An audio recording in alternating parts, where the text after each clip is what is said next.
সেই কবে বানিয়েছিলাম আমাদের নিজস্ব আকাশকে। অবিশ্বস্ত কালো মেঘে আজ ঠেকেছে মনের ওই আকাশ। একদিন ভালোবাসার অস্থিরতায় আকাশটা খুব খুব কাঁদবে।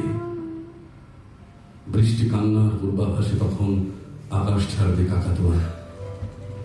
যদি কোনোদিন আকাশে হলুদ রোদ ছড়ায় তেজস্ক্রিয়তা, নীল কষ্টটা সেদিনই শিরা বৃষ্টি হয়ে ঝরবে মনের উঠোনে। আকাশের সন্দেহ ছায়া যদি কলঙ্ক ছড়ায় হৃদয় জমিয়ে, সন্দেহের চোখ দুটো তখন তীক্ষ্ণতর হবে, বিস্ফোরিত হবে।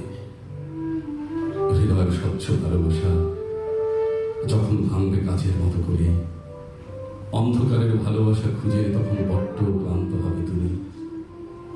যেখানে এতদিনে টেরই পেলে না এই আকাশের অস্তিত্ব, তাহলে হৃদয়ের ভালোবাসার বিস্তৃতি তুমি মাপবে কি করে? তাহলে হৃদয়ের ভালোবাসার বিস্তৃতি তুমি মাপবে